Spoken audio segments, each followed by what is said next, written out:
Yep. Just then, Spock summons them to the bridge because he's noticed an issue with the Comet. The Comet's going to hit a populated world with a pre-warp civilization and wipe out all life. And they kind of bandy about a plan. They're going to use some torpedo engines to divert the Comet. No, they're going to use ion engines, which get delivered to the Comet with photon torpedoes. Oh, okay. Yeah.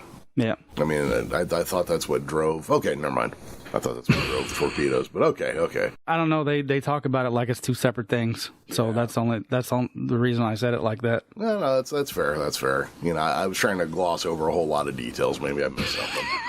Pike points out they have to save a whole planet before breakfast, and as an aside, he says to number one that he loves his job. But does he, though? I think in the moments where he's helping people, or he feels like he's helping people, he loves it. But obviously, not so much the other parts of the job. Yeah, it's like unshaven Pike and shaven Pike are almost two different people, you know? Yeah, I mean, like I said, I really feel that has to do with the fact that he's helping somebody. Yeah. Is why he's all peachy. That. Yeah, he can, he can try to do that. So they launched the torpedoes that carry the ion engines, apparently, but they strike a force field around the Comet. Yeah, even I was like, whoa. Yeah. Didn't expect that, actually. And then he's kind of like, hey, what kind of comet has force fields? This is where they're going to take an act break, but this is also where I take in a moment and we do an aside, because I have seen a lot of chatter online about how this is them violating the Prime Directive. I don't think so. I disagree, yeah. I don't think it's violating the Prime Directive. These aliens will never know that a higher technology life form saved them. They will never know they were in danger. This is just them going, hey, here's a problem we can easily solve and save billions of lives. Because I can't believe that the Prime Directive says in every situation you have to let an intelligent species go extinct. I mean, to be fair, at least our modern military can be fairly stubbornly rigid in their rules with not a lot of wiggle room.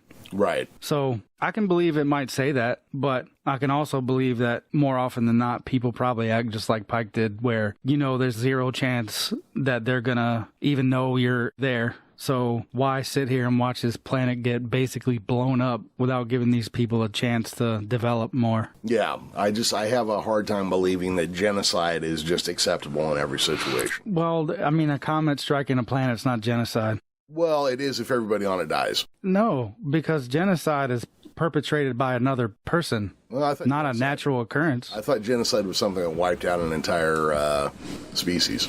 I think there's or population. No, it's the term was coined in 1944. Was it really? By a guy I'm not gonna even try to pronounce his name because I'll mess it up and I don't want to seem like a jerk. Oh, you're right. It's a deliberate killing of a large number of people. Yep. I always thought it was just like allowing, just a large group of people, like an entire population being wiped out. So when I said the thing about the Prime Directive, I'm not advocating that it says that, but just in case it actually does, I could see the Federation being fairly rigid in how they wrote it and people disobeying it. Like I said, especially when there's zero chance for both the Federation or the people on the planet to know that they were saved from Starship. Yeah, what I've always gotten from, now I realize they've used it for different story elements, but you have to have conflict to have a story. But what I always took from the Prime Directive is basically to keep you from showing up on a planet and saying, behold, I am your Lord God. And here's a bunch of,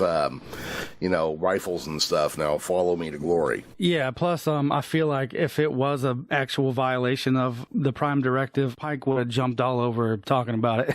Yeah.